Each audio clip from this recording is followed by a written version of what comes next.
Hello everyone, how are you all. I hope कि आप सभी अच्छे होंगे और आपकी पढ़ाई अच्छी चल रही होगी। So first of all I recommend you कि मैं जो भी सारे लेक्चर्स अपलोड कर रहा हूँ आप उसको एक सीरीज में लगातार देखिए, जिससे कि आपको एक मतलब चैप्टर जो है उसकी एक बेटर अंडरस्टैंडिंग हो जाए। एंड एक चीज़ और मैं कहना चाहूँगा कि अगर आपको अब तक जो मैंने पढ़ा है, आगे मैं जो भी पढ़ाऊंगा, उसमें अगर आपको कोई भी थियरी बेस्ड प्रॉब्लम हो तो आप उसे कमेंट बॉक्स में जरूर डालें। और अगर आपसे कोई प्रॉब्लम नहीं सॉल्व हो रहा हो तो आप उसे हमारे टेलीग्राम चैनल पर डाल सकते हो, या आप हम उससे हमारे इंस्टा पेज पे भी उसको पोस्ट कर सकते हैं। ठीक, me and my team will try our level best to explain the problem to you in the best possible वे।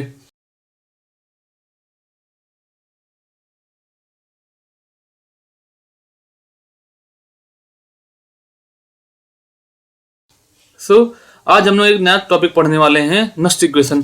तो उससे पहले मैं आपको एक छोटी सी चीज़ बताने वाला हूँ, वो पहले हम लोग देख लेते हैं क्या है वो। Relation between delta G and E cell. तो रिलेशन हम लोग के पास बनता क्या है, ये delta G is equal to क्या हो जाएगा, minus N F E cell. तो बस इसका आपको कोई मतलब ऐसा मतलब कोई डेरिवेशन नहीं याद रखना है, केवल आप एक ये फॉर्मूला याद रखना है, क्योंकि इससे मतलब इस पर डायरेक्ट क्वेश्चन बन जाते हैं। मतलब आपके बोर्ड के पेपर में बन सकते हैं, अगर आप जीएमएस का भी पेपर देने जा रहे हो उसमें भी इससे कई साल डायरेक्ट क्वेश्चन बन चुके हैं। ठीक, तो आज हम लोग अपना क्या करते हैं, जो हमारा मेन टॉपिक है अब हम लोग वो शुरू करने जा रहे हैं, Nernst equation.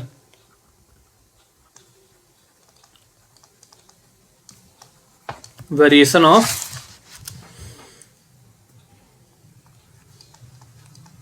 Electrode potential with concentration and temperature. इसी को हम लोग क्या कहते हैं, नस्ट इक्वेशन कहते हैं। तो मैंने आपको पहले लेक्चर में बताया था कि हम लोगों के पास ये जो इलेक्ट्रोड पोटेंशियल होता है वो 3 फैक्टर्स पर डिपेंड करता है। पहला कंसंट्रेशन हो जाएगा, दूसरा क्या था, प्रेशर था। वो प्रेशर कब होगा कि हम लोग के पास अगर कोई गैस इलेक्ट्रोड है, ठीक, तब हम लोग उसमें प्रेशर लेते हैं। और हम लोग के पास थर्ड क्या था, टेम्परेचर। तो नस्ट इक्वेशन बेसिकली होती क्या है, ये जैसे कि अगर हम लोग कोई मतलब सेल रिएक्शन हो रही है, उसमें हम लोग के पास अगर हम लोग किसी का कंसंट्रेशन चेंज कर दे, कहीं टेम्परेचर चेंज कर दे, तो हम लोग के पास जो सेल का मतलब ई सेल है वो कैसे चेंज होगा, वो हम लोग के पास कैसे पता चलेगा, नस्ट इक्वेशन से। ठीक, तो सबसे अब इसको हम लोग इसका इक्वेशन हम पहले डिराइव करते हैं। तो आप लोगों ने थर्मोडायनेमिक्स में ये लॉ तो पढ़ा ही होगा। Blue pen.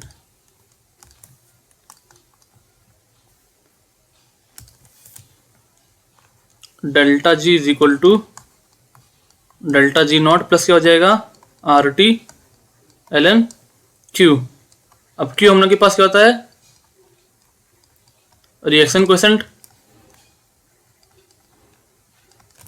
और हम लोग के पास रिएक्शन कोएफिशिएंट हो जाएगा क्यू। हम लोग के पास क्यू क्या होता है, क्यू हमारा रिएक्शन कोएफिशिएंट हो जाएगा। एक चीज मैं ऊपर और लिखना चाहूंगा कि अगर हमारे पास जो कंडीशन वो क्या स्टैंडर्ड हो तो क्या हो जाएगा, delta G not is equal to क्या हो जाएगा, minus N F N minus N F E not cell हो जाएगा। कि अगर हम लोग स्टैंडर्ड टेम्परेचर पर प्रेशर ले ले तो हम लोग के पास ये क्या बन जाएगा, डेल्टा जी नॉट हो जाएगा। ठीक, ये हो गया। और अब मैंने आपको एक चीज और, ये अब ये हम लोग के पास क्या हो जाएगी, इक्वेशन ये 1 बन गई। ठीक, और हम लोगों ने क्या ऊपर लिखा है, डेल्टा जी नॉट जो होता है वो क्या हो जाएगा, minus N F E not cell, ये 2 हो जाएगा। Substituting 2 in 1 we get. अब हम लोग क्या करना है, डेल्टा जी नॉट की जगह हम लोग क्या लिखेंगे, minus N F E cell लिखेंगे। तो क्या हो जाएगा, delta G is equal to क्या हो जाएगा, delta G not. Delta G not की जगह हम लोग क्या लिखेंगे, minus N F E not cell plus R T L N Q हो जाएगा। ठीक, अब डेल्टा जी हम लोग क्या होगा, यहाँ ऊपर हम लोगों ने लिखा है, यहाँ पे डेल्टा जी हम लोग के पास होता है टी का, वो क्या हो जाएगा, minus N F E cell is equal to minus N F E not cell plus RT ln Q। तो अगर आप ये माइनस NF आप राइट में ले आओ तो हम लोग के पास जो इक्वेशन बनेगी वो क्या हो जाएगी, एक मिनट में पहले नीचे स्क्रॉल कर लूँ। हम लोग के पास इक्वेशन जो बनेगी वो क्या हो जाएगी,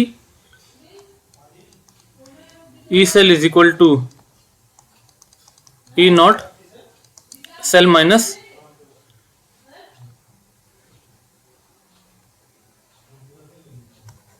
RT upon NF ln Q हो गई। अब हम लोग के पास ln Q जो होता है हम लोग के पास ये क्या हो जाएगा, ln Q is equal to क्या हो जाएगा 2.303 log Q बेस 10 हो जाएगा। तो हम लोग के पास जो इक्वेशन है वो क्या बन जाएगी, हम लोग के पास जो इक्वेशन है वो क्या बनेगी, E cell is equal to E not minus 2.303 RT upon NF ln log Q base 10 हो जाएगी।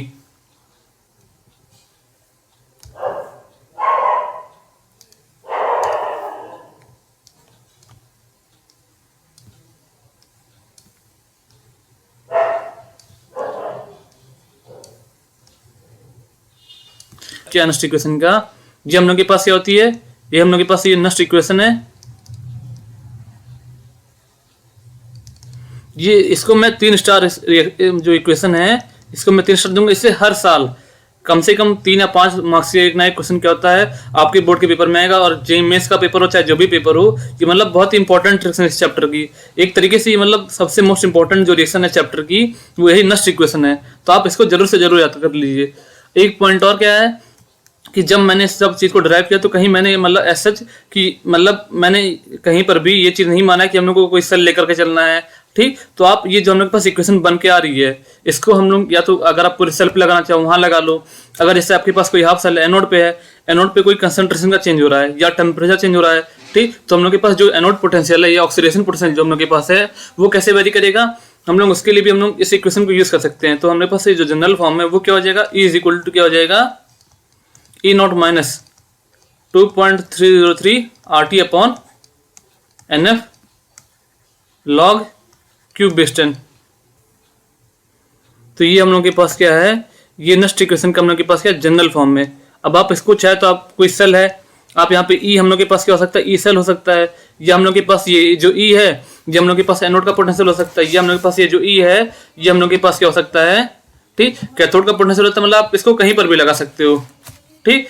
अगर आप देखिए ये जो हम लोग के पास टेम्परेचर और हम लोग के पास ये जो मतलब एन और एफ है, यहाँ पे एक चीज़ मैं और आपको बताना चाहूँगा कि अगर हम लोग T इज इक्वल टू क्या ले ले 25 डिग्री सेल्सियस ले ले, R is equal to R की वैल्यू आप जानते ही हो 8.31 जूल पर मोल केल्विन हो जाएगा।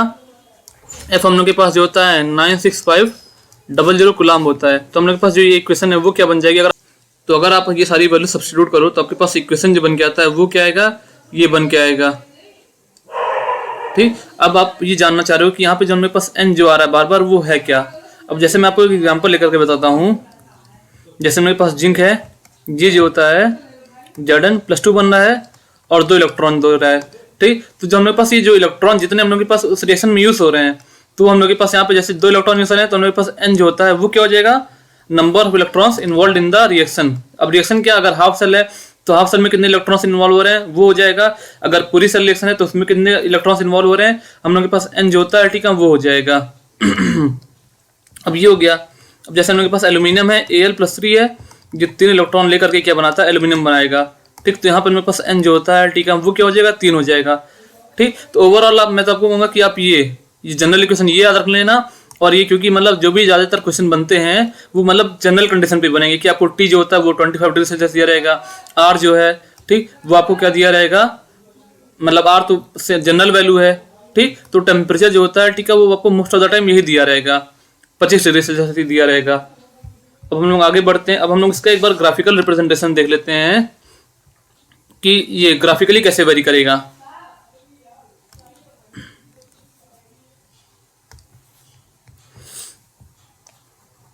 ग्राफिकल रिप्रेजेंटेशन ऑफ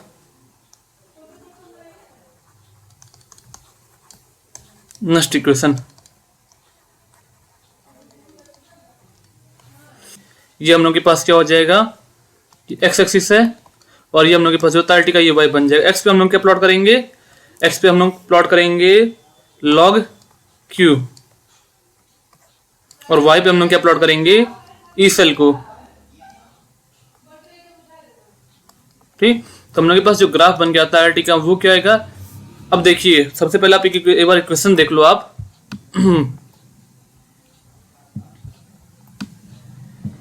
हम लोग के पास जो इक्वेशन है वो क्या है, E इज इक्वल टू ये वाली, इसको आप देख लो। हाँ, ये वाली इक्वेशन हम लोग देख ले रहे हैं। E is equal to E not minus 0.0591 upon N log Q base ten हो जाएगा। तो एक बार मैं आपको पहले नीचे इक्वेशन लिख दूं और तब मैं आपको ग्राफिकल इसके रिप्रेजेंटेशन देता हूँ।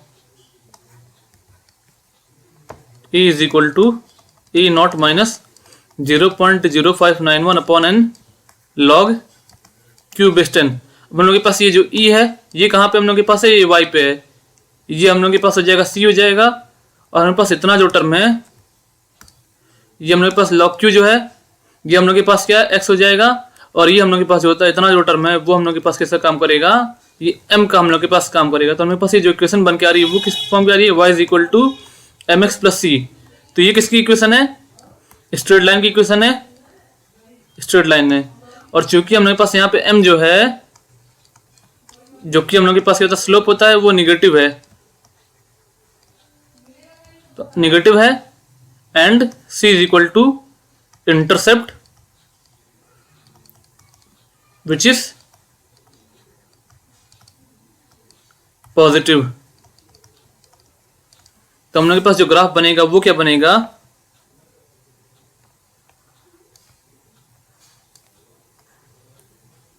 एक स्ट्रेट लाइन बनेगी। ठीक, तो हम लोग के पास अब ये हम लोग के पास पॉइंट है वो क्या हो जाएगा 0, ई नॉट। तो वाई इंटरसेप्ट हम लोग के पास क्या ई नॉट हो जाएगा। और अब यही जो हम लोग के पास जो एंगल है इसको हम लोग अगर फाई मान ले तो फाई, एक मिनट, ये एंगल हम लोग के पास इसको अगर हम फाई मान ले तो हम लोग के पास क्या हो जाएगा tan फाई क्या हो जाएगा is equal to m is equal to क्या हो जाएगा माइनस 0.0591 अपॉन n। ये हम लोग के पास क्या होगा, इसका स्लोप हो गया। ठीक, तो ग्राफिकल रिप्रेजेंटेशन आप लोगों को समझ में आ गया होगा आई होप। अब हम लोग एक चीज और देखते हैं, एक छोटा सी टॉपिक है हमारी जो अगली टॉपिक है वो क्या है, equilibrium constant from next equation. तो आपने एक चीज ये देखा ही होगा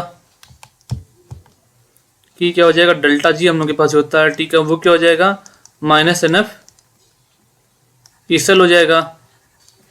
तो एट इक्विलिब्रियम होता क्या क्या है, delta G is equal to 0 हो जाएगा। दिस इंप्लाइज फ्रॉम 1 हम लोग के पास ईसेल जो होता है वो भी 0 हो जाएगा। तो एक चीज आप ये याद रखना कि हम लोग के पास जब इक्विलिब्रियम अटेन होता है तो उस टाइम पे हम लोग के पास जो सेल का पोटेंशियल होता है वो 0 हो जाएगा। इसका मतलब क्या है, cell is completely discharged which implies no flow of electron through the cell. और इसका क्या हो जाएगा मतलब कि अगर आप कोई उसमें मतलब कोई अगर उसमें आप लाइट लगा दो तो लाइट वो जलेगी नहीं। तो इक्विलिब्रियम पे हम लोग के पास होता क्या है डेल्टा जी 0 होगा और डेल्टा जी 0 इसका मतलब क्या, इक्वेशन 1 से हम लोग क्या निकाल सकते हैं, अब n तो 0 होगा नहीं, एफ भी एक कांस्टेंट क्वांटिटी है तो हम लोग के पास ईसेल एक चीज है जो 0 हो सकता है। ठीक, ये हो गया। अब हम लोगों ने अब ईसेल 0 हो गया है और हम नेक्स्ट इक्वेशन में हम लोगों ने क्या लिखा था, E इज इक्वल टू क्या हो जाएगा E not minus 2.303 RT upon NF log Q base 10। तो इक्विलिब्रियम में अपने पास जो Q होता है वो क्या हो जाएगा K हो जाएगा, KC इक्वल टू क्या हो जाएगा इक्विलिब्रियम कांस्टेंट। तो E हम लोग के पास 0 है तो E नॉट हम लोग के पास जो होता है टी का वो क्या हो जाएगा 2.303 RT upon NF log KC base 10। तो अगर आपको ई नॉट निकालना है तो उसके लिए आप फॉर्मूला याद रख लीजिएगा, वैसे आप इसको मतलब पेपर के टाइम में भी आप इसको आसानी से डिराइव कर सकते हो। ठीक, अगर आपको केसी चाहिए तो आप क्या करना, ये सारी क्वांटिटीज को आप लेफ्ट में लेके चले जाओ और एंटी लॉग ले लोगे, तो आपका जो केसी है वो बड़े आसानी से निकल आएगा। अब एक और हम लोग की जो आज की अंतिम टॉपिक है वो एक बहुत छोटी सी टॉपिक है, वो क्या है उसको भी हम लोग देख लेते हैं। Useful work done by system. तो आप केवल आप इसका एक फॉर्मूला है, आप उसको केवल ये याद रख लो, W यूजफुल होता क्या है, electrical work done by system is equal to क्या हो जाएगा, NF ई सेल हो जाएगा। केवल आप ये फॉर्मूला जो है आप केवल इसको याद रखना, इससे मतलब इसमें इस फॉर्मूले पे बेस्ड शायद एनसीईआरटी में एक इंटरेस्ट क्वेश्चन भी है और एक्सरसाइज में भी शायद 1 या 2 क्वेश्चन दिए गए हैं। तो केवल आपको केवल उसमें केवल आपको ये फॉर्मूला यूज करना है और आपका क्वेश्चन बड़े आसानी से हो जाएगा। सो आज का लेक्चर हम यहीं पे ख़त्म करते हैं। अगर आपको इस लेक्चर में कोई भी डाउट रहा हो तो प्लीज़ आप उसे कमेंट बॉक्स में जरूर से ज़रूर डालिए, और अगर आपको ये वीडियो अच्छा लगा हो तो प्लीज़ इस वीडियो को लाइक और शेयर करें और प्लीज़ चैनल को सब्सक्राइब करें। Thank you and have a marvellous day.